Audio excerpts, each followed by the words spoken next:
Hey there everyone! So I wanted to share with you some insight or some opinions about another book that I read. This one is going to be a book review because I haven't fully implemented what I read yet.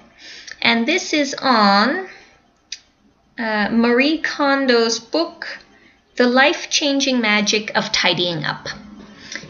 So otherwise known as the KonMarie Method for tidying up.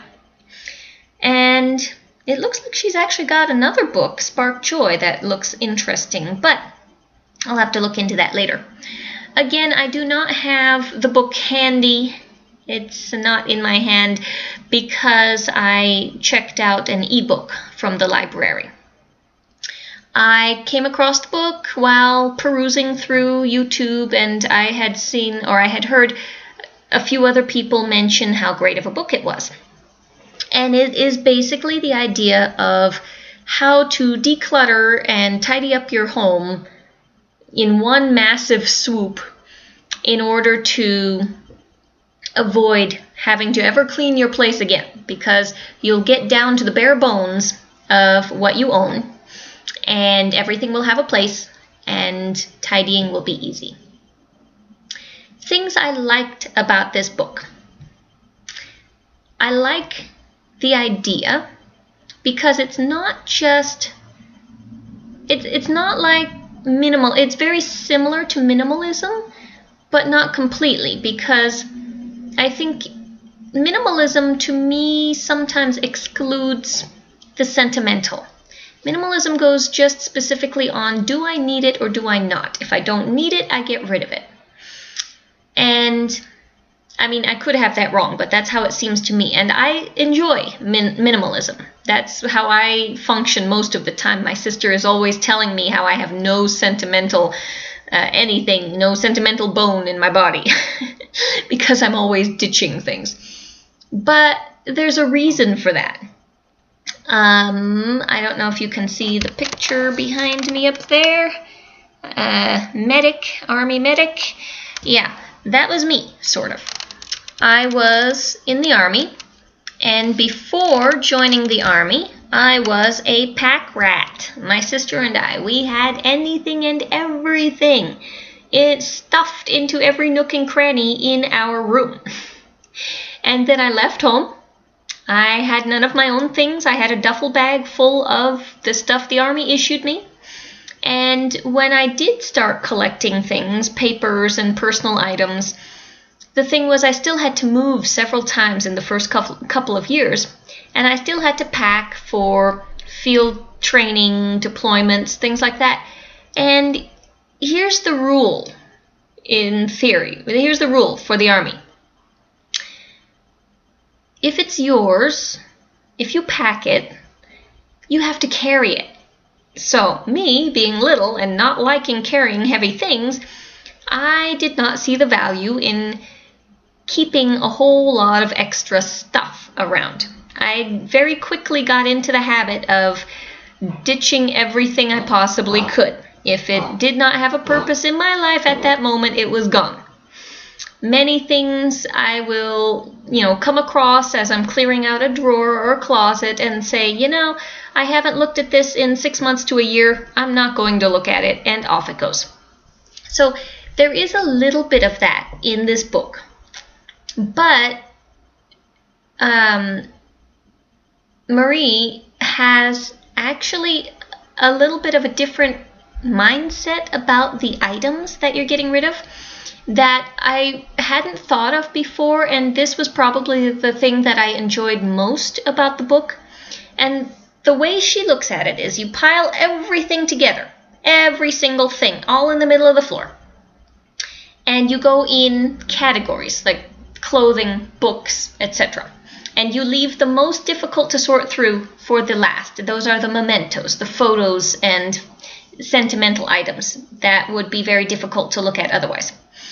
But you start out with clothing, pile everything in the floor, and the idea is you have to pick it up, feel it, look at it, kind of be with it. And the one simple question for every single thing that you pick up and look at, does it spark joy? Do you look at this? Do you feel it? Does it give you joy? So she's not asking, do you need it? She's not asking, is it old? She's asking, how does it make you feel? And that is something that I think we normally do not do with many inanimate objects, many day-to-day items that we just take for granted, like our clothing. And I think it's a wonderful way to look through the items in your home and decide how valuable they are to you. So basically, if the thing you're looking at that particular point in time does not spark joy for you, in the trash. Immediately in the trash. There are no second goes. You must decide. And the idea is you go through systematically your home that way. Get rid of tons and tons of stuff. And in the end, you're left in a sphere of joy. You are left surrounded only by things that you love.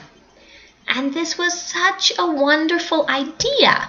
I really, really love that. And even those things that you get rid of, she's Japanese. This is based on it's got kind of a Japanese symbology, not really symbology, but aesthetic to it. So of those things that you get rid of, you're not just throwing them, tossing them in the trash. Physically, yes, you are. But she also advocates taking a moment to look at the things that no longer bring you joy and thank them, whether it's a sock or a book or what have you, whatever it is.